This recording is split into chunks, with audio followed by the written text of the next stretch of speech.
Muy buenas, mi nombre es Fran Muñoz. Estás escuchando Detrás de la Verdad, concretamente el episodio de mayo del 2022. Es para mí un placer estar nuevamente contigo y acompañarte y que me acompañes durante los próximos minutos. Muchas gracias por dedicarme a algo tan importante como tu tiempo.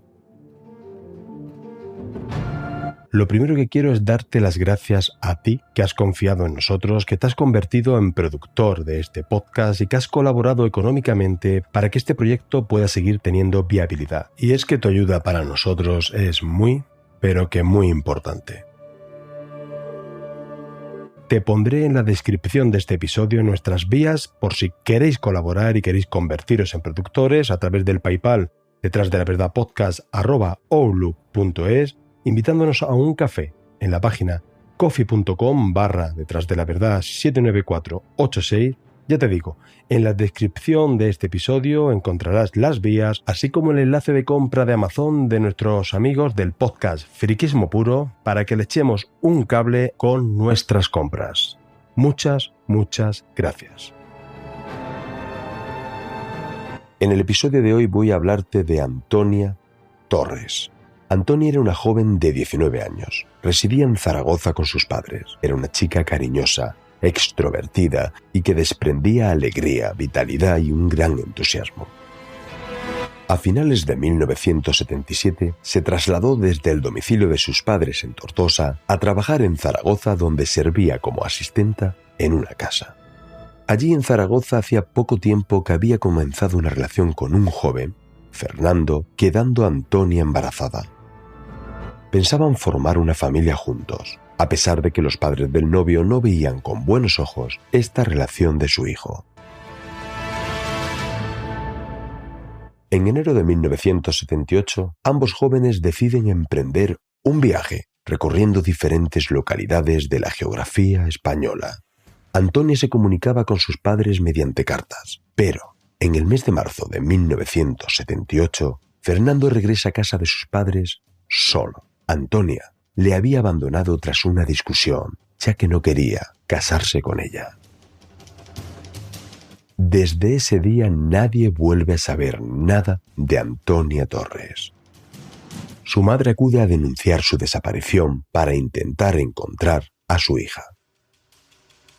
Así transcurren 8 años sin saber nada de Antonia, pero en 1986, gracias a un programa de radio, a una vidente y al detective privado Jorge Colomar y un trabajo escrupuloso y laborioso de la Policía Nacional de Zaragoza, capitaneada por el inspector Jesús Junquera, se consiguió esclarecer el misterio de la desaparición de Antonia Torres.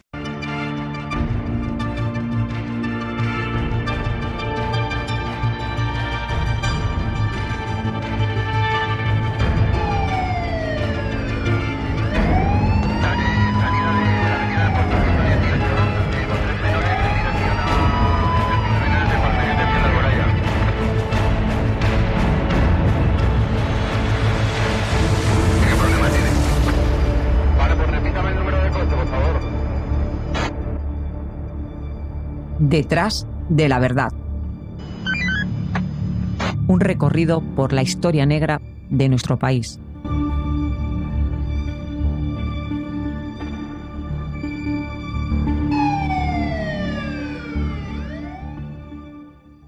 Como te decía, Antonia tenía 19 años y recientemente se había trasladado a trabajar a Zaragoza. Allí vivía con su amiga íntima, Olga, y su madre. Llevaba pocos meses trabajando como asistenta en una casa, donde conoció a un joven electricista, Fernando Olmos Irisarri. Un chico de 22 años, que acude a realizar una reparación en aquella casa, conoce a Antonia y comienzan una relación sentimental. De la misma, Antonia queda embarazada. Todas las personas que la conocían saben que estaba muy enamorada de Fernando, que solamente pensaba en casarse y formar una familia con este. Pero al parecer, Fernando no tiene los mismos pensamientos, más que por amor, por su forma de vivir y por las presiones que ejerce la madre de este, a la cual estaba muy sometido. Fernando vivía con sus padres en una finca aislada en el barrio de Montañana, en las afueras de Zaragoza. Los padres del chico no aceptaban esa relación. Consideraban a Antonia como una chacha y creían que su hijo merecía una chica mejor, por lo que continuamente presionaban a Fernando para que la dejara.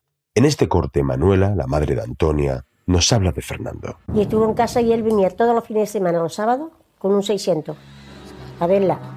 Pero venía cargado porque tenían un terreno que criaban pimientos, criaban toda hortaliza. Ellos muy bien. Y vinieron para Nochevieja, estuvieron en casa celebrando, se marcharon y ya no supe más de ella. Francisca, la madre de Fernando, era una mujer posesiva y dominante. Quienes la conocían la definían como una arpía de cuidado. El 27 de enero de 1978 se marcha de casa de sus padres para vivir una nueva vida, junto con su novia Antonia y con el bebé que esperan, en contra de la voluntad de ellos. Se lleva en un sobre los ahorros de sus padres, 180.000 pesetas de la época, lo que era una cantidad bastante importante en aquel tiempo. Él llegó a sustraerles a sus padres 180.000 pesetas, de aquellos tiempos era mucho dinero, y se marchó con ella. Viajaron, hicieron como unas pequeñas vacaciones, estuvieron en Huesca, estuvieron en Pamplona, en Logroño, viajaron por diferentes sitios gastando ese dinero y durmiendo la mayor parte de las veces en el propio 600. Durante un mes viven en el 600, propiedad de Fernando.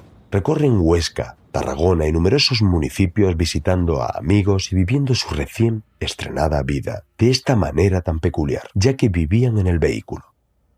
Antonia se comunicaba con su madre mediante cartas. Iba contándole dónde viajaba, cómo estaba y cómo se sentía. Sin embargo, un 7 de febrero de 1978, Fernando regresa solo a Zaragoza. Le cuenta a sus padres que Antonia lo había abandonado. Francisca, la madre de Fernando, que como ya he dicho, no quería para nada a Antonia, escribe a la familia de esta contándole que su hija había abandonado a Fernando y diciéndole que su hija era mujer de todo hombre. Una frase que quedó grabada a fuego en la memoria de Manuela, la madre de Antonia, y que nunca olvidará. Sabía que su hija estaba fuertemente enamorada de Fernando. Le sorprendió bastante que su hija hubiera dejado a Fernando, pero aún más, si cabe, que no se pusiera en contacto con ella. En marzo de 1978, tras llevar semanas sin saber nada de su hija, Manuela, su madre, acude a presentar una denuncia por la desaparición de Antonia en la comisaría de distrito de Zaragoza, unas gestiones que no dieron ningún resultado. Quise poner la denuncia aquí en Tortosa y no me la admitieron, en Ferrería, en el cuartel de la Guardia Civil. Me dijeron que eso tenía que hacerlo en Zaragoza, donde había estoy ya viviendo. Vine a la Policía Nacional, tampoco me la admitieron, me dijeron igual. Y me tuve que ir a Zaragoza a denunciarlo. Sus padres y hermanos no dejaron nunca de buscar a Antonia. Tuvieron durante mucho tiempo un anuncio en la conocida revista de la época Pronto, y acudían a todos los lugares donde le informaban que habían visto a su hija, siendo informaciones falsas y todos sus intentos para localizar a su hija infructuosos. Y le dijimos que qué pasa, que dónde estaba la Antonia, que había dejado de escribir, que no sabíamos nada de ella. Y entonces dice que se habían dejado de hablar y que ella se había dado por un sitio y que él se había ido por otro. Eso no lo sabe nadie nada más que el que lo pasa. Que de contarlo a pasarlo cambia como de las 8 de la mañana. No tenía mal corazón para nadie ni era mala para nadie. A nosotros siempre nos ha respetado, a sus hermanos los ha querido como hermanos. Yo dormía con ella siempre. Yo esperaba el fin de semana que viniera ella para dormir con ella, siempre. Es que es una chica que yo no me explico por qué la pasó esta desgracia. En verano de 1986, Manuela llama a un programa de radiocadena española en Cataluña llamado El teléfono del más allá, presentado por una conocida vidente llamada Manuela. Al entrar en antena Manuela, la vidente rápidamente le corrige y le dice que no eran 10 años los que llevaba desaparecida su hija, sino 9. Le echa las cartas del tarot, viendo claramente que Antonia estaba muerta y de forma tan directa y dura se lo hizo saber. Sentí y vi la imagen de un hombre detrás, corpulento, como una sombra detrás de ella. Vi que fue asesinada, que no era un accidente. No era un accidente. La vidente le propone hablar fuera de antena una vez finalizado el programa y le pone en contacto con Jorge Colomar, un conocido detective privado de Barcelona que en aquellos momentos colaboraba con la emisora de radio. La familia de Antonia no tenía recursos económicos para contratar a Jorge Colomar. A pesar de todo, este decidió investigar la desaparición de Antonia de forma gratuita. Esa noche, la segunda llamada, entró en antena abierta Manuela. Una nueva llamada. Buenas noches, soy Manuela. ¿Con quién hablo? Digo, Manuela, le quería pedir un favor. Si es posible, a ver si me podía dar algunos datos de mi hija, porque llevo 10 años, yo le dije que eran 10 y eran 9. Yo no sabía que eran 9, pero a ver si me engañaba. ¿Cuándo fue eso? Hace 10 años. No. Manuela, piénselo bien. Fue hace 9 años, ¿verdad? Yo le dije que no eran 10, que eran 9. Y sin mirar las cartas fue una sensación, fue algo que sentí, y sentí un frío muy grande en la columna, una sensación de la muerte. Le dije que lo que recibí en ese momento ni lo pensé. Lamento ser tan directa. Su hija está muerta. ¿Cómo que está muerta? Dice, sí. A su hija la han matado. Es que yo desconfío ya de todo el mundo. Me decía que la habían visto en Andorra, allí que íbamos nosotros. He visitado a no sé cuántos videntes. Nos tirábamos allí pues todo un día y toda la noche. Y todos me han llevado a lugares donde luego nada de nada. La comprendo. Nos dijeron que la habían visto, no me acuerdo dónde era, en un pueblo muy raro. Y fuimos y tampoco. Lo peor es no saber dónde está tu hija. Eso es lo peor. Porque si ha muerto y sabes que se ha muerto y tú le das la sepultura, pues ha muerto. Sea matada o sea muerta natural o sea lo que sea, te quedas con la satisfacción que eso nos tiene que tocar a todos. Pero no saber dónde para ni nada, pues ya me dirá. Circunstancialmente me encontraba yo en una emisora de radio de Barcelona donde se recibe una llamada de la madre de la víctima. Yo le pido a esta señora que no hable por antena, lo hacemos de una forma privada. Este es el momento en que la madre de la víctima viene a mi despacho, me contrata y a partir de aquí yo arranco con mis investigaciones. Aquí quiero hacerte un pequeño inciso. En este caso vamos a hablar de tarot, de videntes, de cosas extrañas. A mí personalmente, si me lo permites, no creo que ningún vidente pueda colaborar en la resolución de ningún crimen. Pero cada uno es libre de pensar o creer lo que quiera. Normalmente, para mí, cuando un vidente aparece en una investigación, sus informaciones suelen ser siempre erróneas y suelen hacer más daño que otra cosa. Pero en este caso es evidente y se da la extraña casualidad de que la intervención de Manuela, la vidente, fue determinante, ya que conectó a la madre de Antonia con el detective Jorge Colomar, alguien que fue clave para volver a reabrir y dilucidar qué fue lo que ocurrió en esta desaparición. Podemos creer o no que fue una casualidad, podemos creer que verdaderamente tuvo poderes y vio lo que había sucedido en aquellas cartas de tarot. Pero lo único realmente cierto es que, gracias a la llamada de Antonia a ese programa de radio, se consiguió reabrir un caso que llevaba 8 años aletargado y se consiguió esclarecer. Las pesquisas del investigador privado barcelonés le llevaron hasta Fernando Olmos Irisarri, novio de la joven en el momento de su desaparición, y que en 1986 estaba casado y tenía un hijo. Era un hombre amable, servicial y trabajaba de representante de unos laboratorios. Fernando le manifestó que no veía a Antonia ni sabía nada de ella desde marzo de 1978. Un día, al regresar al 600 donde vivían, Antonia se había marchado con el dinero y desde entonces no sabía nada de ella. Se mostraba muy correcto y educado con el investigador hasta que Jorge le mencionó el embarazo de Antonia. Se puso nervioso y le dijo al detective que había sido un susto, que al final Antonia no estaba embarazada, que unas semanas después de marcharse juntos se hizo unos análisis y estos salieron negativos. El siguiente paso que yo doy en mi investigación es ir a casa del novio de la desaparecida. Me llama poderosamente la atención el hecho de que él no me dice en ningún momento de que estuviera preocupado, dado que yo con certeza sabía que la víctima estaba en avanzado estado de gestación en el momento que desaparece. Y al final, cuando ya me voy a despedir, le pregunto que si es cierto el hecho de que su novia en aquel momento, la persona desaparecida, se encontrase en estado de buena esperanza, y él lo niega, con lo cual me limité a hacer un informe, pasarlo a la seguridad privada de la Jefatura Superior de Policía de Barcelona. Colomar se entrevista con Francisca, la madre de Fernando. Al preguntarle por la última vez que había visto a Antonia, esta le contó que unos días antes de abandonar su hijo su casa, se enteró de que estaban durmiendo en el 600 en la calle de un municipio próximo y se desplazó al lugar para intentar convencer a su hijo que dejara a Antonia y volviera a casa. No lo consiguió, le pidió el dinero y su hijo le devolvió parte del dinero. Lo que faltaba, la pequeña cantidad, ya se lo habían gastado, en contra de lo que había declarado su hijo.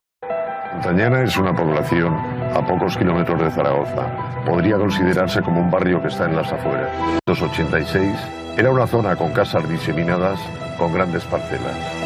Llego a la casa de Fernando Olmos, sale Rosario, la madre de Fernando. Es una mujer menuda, ajada, está castigada por el tiempo y por la vida. Me presenta a su marido, Domingo, el cual es un hombre de campo, tiene fuerza cuando me estrecha la mano. La primera impresión que me da por su aspecto es que es una familia totalmente normal, gente típica del campo.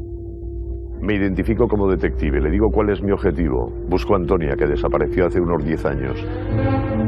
El último día que suba aquí ella se llevó la ropa que había aquí, una maleta con ropa, ¿me entiendes? Se la llevó. Ya no sabido más. Al decir el nombre de Antonia, su actitud cambia, su tono va siendo más agudo. La veo crispada, se pone nerviosa. Sus manos incluso se ponen como garras mientras me habla de ella. Me dice, Antonia era una chica muy chula, era un retaquillo, pero era muy chula, insiste en esto. Rosario me cuenta que la última vez que vio a Antonia es que encontró el SEAT 600 de su hijo Fernando en el centro de Zaragoza. En el interior del mismo estaba Antonia. Su hijo estaba en las cercanías haciendo alguna pequeña compra. Ellas empiezan a discutir cuando llega Fernando. Fernando intenta poner paz, no lo acaba de conseguir. Le devuelve el dinero que sobraba de las 180.000 pesetas que se habían llevado. Es la última vez que la vio, insiste. No obstante, dice que se alegra porque Antonia era pero que muy mala persona. Cuando termino mi entrevista, mi instinto me dice que algo no cuadra en este asunto. Rosario, por un lado, dice que su hijo le devolvió el dinero que sobraba de las 180.000 pesetas.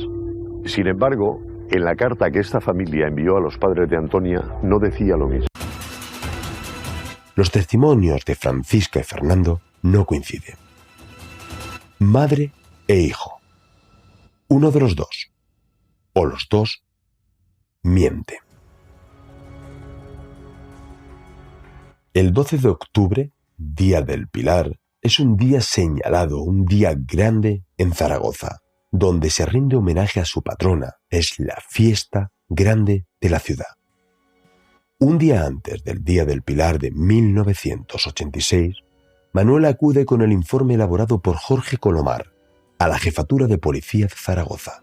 Vuelve a formular denuncia por la desaparición de su hija, desaparecida en 1978. En dicho acto, aporta el informe del detective privado. La mirada de aquella madre conmovía. Esa mirada quedó marcada en los agentes que la atendieron. Esa mirada suplicaba ayuda y lo decía todo. Por favor, encuentren a mi hija. Aquella mirada siempre será recordada y conmovió a los integrantes del Grupo 2 de Homicidios de Zaragoza, que se hicieron cargo de la investigación. Lo primero que intentan los agentes es buscar el rastro de Antonia en el registro del Documento Nacional de Identidad, en el Instituto Nacional de Previsión, Maternidades de España, donde presuntamente debería haber nacido su bebé. Todas las gestiones son negativas. Tampoco se había sacado pasaporte alguno, ni tenía permiso de trabajo en el extranjero, lo que indicaba claramente que Antonia no había salido de España. No había ningún rastro ni de Antonia ni de su bebé. Lo que sí encuentra el Grupo 2 de Homicidios es una denuncia de Antonia que había interpuesto 5 días antes de desaparecer. Una denuncia que a la postre supone una pieza clave e importante para los investigadores del Grupo 2. Hicimos las gestiones que son habituales. El DNI no ha sido renovado. Ningún hospital ni empresa guarda registros con ese nombre. Comprobamos el documento, no se lo había renovado. No aparecen hospitales, maternidades. Comprobamos pasaportes, no se lo había sacado. No aparece en ningún sitio. Yo me subí a archivo estuve mirando y vi que efectivamente existía una denuncia de desaparición de marzo de 1978. Al no vivir su madre aquí, es posible que con el tiempo, al no aparecer, se fuera durmiendo la investigación. Efectivamente, la llamada de ese detective fue el detonante para que el grupo de homicidios de aquí se pusiera en funcionamiento. Comienzan a tomar declaración 8 años más tarde a todos los amigos y familiares más cercanos. Olga, la amiga íntima de Antonia, les cuenta lo mucho que Antonia quería a Fernando. Les relata que había acompañado a su amiga al ginecólogo antes de marcharse a vivir con Fernando y que, por supuesto, el resultado de los análisis confirmaron que ésta estaba embarazada de 3 meses. Al mes de marcharse juntos, Antonia regresa un día a casa de su amiga Olga. Estaba llorando y destrozada porque Fernando se había marchado, habían quedado en un bar y no había aparecido. Como preveía Antonia, le había abandonado a ella y a su bebé. Acude a la comisaría, la denuncia que encuentra el grupo 2 de homicidios, donde ésta lo denunció por estupro y abandono. El estupro era un delito que cometía aquella persona mayor de edad que mantenía relaciones sexuales con una menor de edad con la promesa de darle algo, es decir, engañándola. Olga acompaña a su amiga a buscarlo a un lugar que Antonia llamaba La Cueva. Ese era el nombre que la pareja le daba a una caseta que frecuentaban en el pantano de Caspe, un pantano conocido como el Mar de Aragón, construido entre Teruel y Zaragoza al amparo del río Ebro. El 7 de marzo de 1978 acudieron en taxi. No llegaron al lugar porque el taxi se averió. Mientras que Olga se quedó con el mecánico y el taxista reparando el vehículo, Antonia se fue sola a buscar a Fernando por los alrededores sin encontrarlo, regresando posteriormente ambas a casa. 3 días más tarde, Fernando regresa y habla con Antonia, y juntos se personan en comisaría para retirar la denuncia que ésta había puesto contra Fernando, alegando que se había marchado a Logroño porque le había salido un trabajo y que le había prometido matrimonio. Esta denuncia se retira un día antes de la desaparición de Antonia. Aquella tarde que Olga acompañó a Antonia al pantano de Caspe, aquella tarde del 7 de marzo del 1978, fue la última vez que Olga vio a su amiga. Nunca llegó a entender cómo Antonia no se había puesto en contacto con ella ni con su madre con lo mucho que las quería.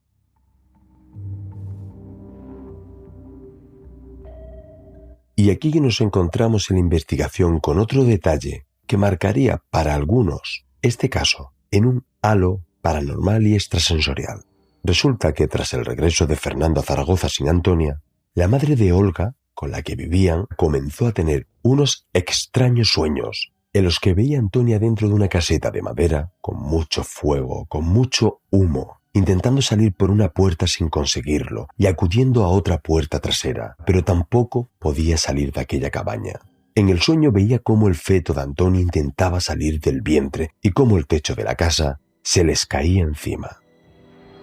Así, durante los 8 años que estuvieron sin saber nada de Antonia, la madre de Olga no paraba de repetir, de forma recurrente, este sueño. Son muchos los que creen y opinan que lo que soñaba la madre de Olga no era un sueño, sino una auténtica visión de lo sucedido. Soñó que la Antonia, que la estaban quemando, estaba ardiendo, y que había como un crío, según la mujer dijo, que quería salirse del vientre de ella. Esta mujer tuvo los sueños en los que se veía una cabaña ardiendo y se veía un niño llorado, se sentían quejidos y lamentos de seres. Pues esta persona en sueño estaba recibiendo una información que era la correcta, la que había pasado, y porque había una conexión. El 1 de diciembre de 1986, la policía toma declaración a Fernando Olmos.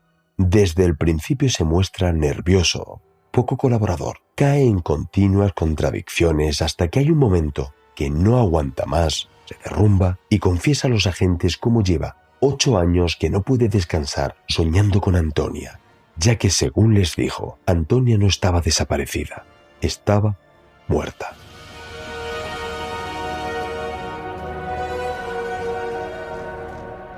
En declaraciones oficiales incluidas en el sumario, Fernando manifestó que sería a finales de abril o primeros de mayo cuando Antonia me dijo que estaba decidida a abortar. Se había enterado que en Zaragoza había una señora que se dedicaba a ello. la acompañé hasta la plaza de San Francisco. Serían las 10 de la mañana. Ella quería ir sola y se marchó. Estuve esperándola en la plaza unas 4 horas. Cuando regresó, Antonia tenía bastante mala cara y comentó que la señora le había mandado tomar algunas pastillas para el dolor y la infección. Eso del aborto, vamos, para mí era imposible porque a ella no se le pasaba por la cabeza. Ella iba a tener a su hijo sí o sí. Entonces esa historia no me la creí para nada. No me lo creo sencillamente porque yo sabía cómo mi hermana estaba ilusionada. Sabía yo que quería y deseaba ese hijo que iba en camino y era incapaz. No se había ocurrido jamás llegar a abortar. Jamás. Al día siguiente me dijo que se encontraba mal y que sangraba mucho, que la llevara en el coche al domicilio de su madre. Subiendo ambos al SEAT 600 que tenía el declarante, cogieron la carretera de Tortosa, pasando por Caspe. La carretera estaba muy mala y Antonia empezó a sangrar y sin saber lo que hacer, decidieron desviarse hacia la izquierda y dirigirse a una cabaña que el deponente conocía situada a las orillas del pantano de Caspe, donde habían acudido juntos en otras ocasiones. Tuvo que meterla en brazos porque nada más salir del coche se desmayó. Estuvo con ella en los brazos 2 o 3 horas durante los cuales ya no volvía a respirar, cerciorándose que efectivamente había fallecido allí en sus brazos. Fernando estaba asustado, tenía miedo y sin saber qué hacer decidió quemar el cuerpo de Antonia y sus pertenencias que estaban en la maleta, para lo cual acumuló gran cantidad de ramas que había en los alrededores. Busca maleza por aquí, por los alrededores, lo amontona, prende fuego a la caseta y dice que se va. Lo deja ardiendo, sin más. La declaración de Fernando nos parece absolutamente increíble. Se decide comprobar punto por punto todo lo manifestado por este. Declaró que no podía dormir desde entonces, que soñaba con Antonia, que en varias ocasiones había intentado acudir a comisaría para confesarlo y contarlo todo, pero que en la puerta desistía pensando en su mujer y en su hijo. A la vez, los especialistas médicos consultados por el Grupo 2 de homicidios veían muy extraño y casi improbable que se practicara un aborto a un feto de 5 meses. De lo que Fernando se estaba acusando era de un delito menor en aquella época, un delito de exhumación de cadáver ilegal. A requerimiento de la policía acompaña a los inspectores a la caseta de pescadores ese mismo día. Era el 1 de diciembre de 1986. Nada más llegar el detenido comienza a vomitar. Les llama la atención que esa caseta tenía 2 puertas, una delantera y otra trasera, algo que no es habitual en las casetas de pescadores de la zona, ya que tienen solo una única puerta de entrada y de salida, y cómo aquel detalle coincidía con el sueño recurrente que la madre de Olga les había contado. La inspección de la caseta no conduce a ningún lugar, porque la caseta había sido reformada totalmente. Un usuario habitual y actual propietario la había reconstruido en el verano de 1978, cuando descubrió que la misma había sido incendiada y estaba totalmente derrumbada. Tiró los escombros en un lugar cercano y la reconstruyó. Después de hablar con varios propietarios de la caseta donde supuestamente se habían producido los hechos, pues llevaron a la policía a venir allá al juzgado a informarme de que iban a intentar buscar los huesos. Es un día pues gris, de invierno, a la orilla de un gran pantano, de un gran lago como es el Mar de Aragón, pues con humedad, niebla, neblina. Pocos días más tarde, la policía científica procede a la inspección ocular y a la búsqueda de los restos en el lugar señalado por el usuario actual. La misma es grabada por los agentes siguiendo órdenes de su señoría. A unos 40 centímetros de la superficie se encuentran tierra ennegrecida proveniente del incendio, restos de una toquilla de lana violeta y de un estuche de maquillaje. Olga y su hermana nos lo reconocieron sin ningún género de dudas como de una toquilla que pertenecía a Antonia, que llevaba mucho y que le gustaba muchísimo. Yo localicé la pensión en la Plaza del Portillo y el nombre de Antonia Torres estaba en el registro. Eso sí, 6 meses antes de lo que ha indicado el detenido. Junto a los referidos objetos se encuentran restos óseos de origen humano, parte de un fémur, varias costillas y 6 vértebras, algunas de ellas con deformaciones congénitas, lo que podía coincidir con los fuertes dolores de espalda que tenía Antonia. Íbamos depositando aquí los hallazgos en esta piedra, según íbamos encontrando cosas relacionadas o que relacionábamos nosotros con lo que realmente nos interesaba. Entre otros, los aproximadamente 30 huesos o fragmentos de huesos humanos que encontramos allí. Y allí se encontraron que fueron con pinceles y limpiaron todos los trozos, que cada trocito de hueso iba numerado. Salieron unas vértebras, algunas tenían una deformación y efectivamente la fallecida había tenido problemas de columna y se correspondían esas deformidades de vértebras con los padecimientos que había tenido en vida la fallecida, ¿no? Y llamaron de la policía a casa y cogí yo el teléfono. Y me preguntaron si sabía si yo, mi hermana, tenía algún problema de espalda. Y yo les dije que sí, porque yo siempre he oído a mi madre decirlo, no porque yo lo supiera. Pero el hallazgo quizás más importante fue un trozo de hueso occipital, correspondiente a la parte posterior e inferior del cráneo. Aquel pequeño fragmento de hueso evidenciaba un orificio redondeado que correspondía claramente con el uso de un arma de fuego. Los posteriores informes forenses y balísticos ratificarían que se trataba de un arma del calibre 22. Todo el testimonio de Fernando se desmontó y se viene abajo con el hallazgo de pruebas tan evidentes de una muerte con arma de fuego. Se recurre al Departamento de Criminalística y Balística de Madrid para analizar el impacto de la bala y determinar el arma y las condiciones en las que se efectuó el disparo. Tras la investigación de varias armerías y de sus libros correspondientes de registro, constatan cómo Fernando Olmos había comprado una carabina de la marca Milecu del calibre 22 en febrero de 1978 y que posteriormente la vendió al poco de ocurrir los hechos. Los agentes localizan al propietario. Aquí escuchamos su audio. Sobre las 8:30, 9 de la noche, recibo una llamada del grupo de homicidios aquí de Zaragoza, a lo cual me preguntan si yo soy propietario de un arma con unas características determinadas. Bueno, aquella noche fue una noche sin vivir, nervios, preocupación, porque si te llaman del grupo de homicidios, la verdad es que la cosa ya no pinta nada bien. Este es el arma con que mataron a Antonia Torres, es el arma del crimen. Es una carabina marca Miroku, calibre 22. La bala que dispara este arma es esto, y a pesar de que parece una bala, pues realmente como si fuese de juguete, los efectos que tiene en unas partes vitales determinadas del cuerpo humano son devastadores. Donde está es mortal de necesidad. Es que va directamente al cerebro, que es aquí. Nos dieron detalles estas pruebas de que efectivamente se había producido un homicidio y que había sido el disparo por la espalda, ¿no? Esa bala del 22 pudo atravesar el cráneo de Antonia a más de 324 metros por segundo. El informe de toxicología demostró la cercanía del disparo. A pesar del tiempo y del fuego, aún quedaban partículas de pólvora en el occipital encontrado. La sangre fría de 2 muertes. La muerte de ella y del bebé. Porque por lo visto, según me dijo mi hijo, estaba embarazada ya de 6 o 7 meses. El grupo 2 de homicidios también consigue la recuperación y análisis del vehículo de Fernando, el Seat 600, que había vendido a un amigo suyo llamado Enrique Ferrer. El análisis científico de la tapicería demuestra que no hay ningún resto de sangre, lo que desmentía la versión de que Antonia estaba desangrándose en el coche. Este coche lo tengo porque aparte de que me han gustado siempre a mí los 600, me han gustado muchísimo, pues lo he guardado precisamente por el caso este que pasó. A Fernando lo conozco desde que hemos ido al colegio juntos, a la escuela hemos sido amigos de jóvenes, hemos ido por ahí en mucha juerga, fiestas y todo. Es una bella persona, es un chico muy trabajador y todo. Lo que pasó ahí, pues no sé lo que pasó. Fernando declara que después de abortar se desangra Antonia en el coche. Entonces viene la policía a mi casa porque el coche estaba en mi propiedad.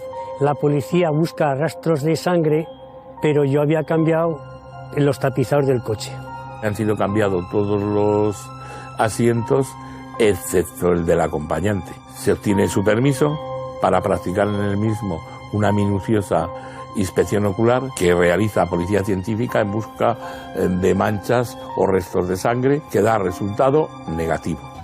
El 17 de diciembre de 1986 se vuelve a detener a Fernando para una segunda declaración. En ella cuenta cómo se dirigen hacia la casa de Antonia y paran en la caseta de Caspe para almorzar. Allí inician una discusión en torno a tener al bebé y al matrimonio, porque Fernando ni quería casarse ni quería tener al bebé. Al parecer Antonia se desquicia, le da un guantazo, le dice que es muy poco hombre para afrontar la situación que tienen encima. Se gira hacia la caseta, momento en el que Fernando coge la carabina y le dispara por detrás a unos 4 o 5 metros. Antonia muere.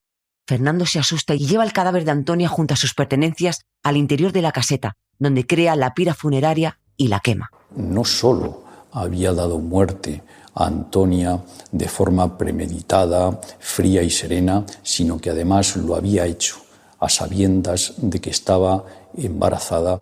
La lleva a un paraje totalmente inhóspito. No hay ninguna persona alrededor. Lleva el arma preparada en el vehículo. Antonia no tuvo posibilidad de tipo alguno de defenderse. Él se había visto presionado por las circunstancias, tenía el rifle ese del 22 que había comprado en febrero de ese mismo año. Dice que se enfada muchísimo y que entonces, atendiendo a un impulso irrefrenable que no pudo contenerse, la pegó un tiro.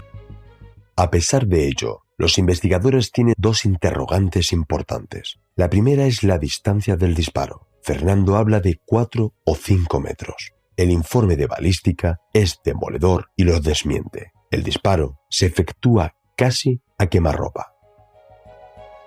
El segundo punto importante es ¿por qué quemar el cadáver de Antonia de forma tan improvisada si es consecuencia de un arrebato de ira? El 4 de abril de 1989 se celebra el juicio contra Fernando en la Audiencia Provincial de Zaragoza. Un juicio que levanta una gran expectación ante la gravedad de los hechos, ya no solamente por el asesinato de Antonia, sino también por el de su hijo o hija y el agravante de quemarlos. En el juicio, Fernando vuelve a sorprender a propios y extraños, dando una tercera versión de los hechos. En el momento del juicio, Fernando nos sorprende a todos. Vuelve a cambiar nuevamente la versión de cómo han ocurrido los hechos. La tercera versión es que Fernando y Antonia deciden supuestamente y de mutuo acuerdo suicidarse. Acuden al paraje donde se producen los hechos. Fernando le entregaría el arma a Antonia para que ésta se dispare y posteriormente el suicidarse. Antonia, parece ser, por la versión de Fernando, no tiene valor para hacerlo.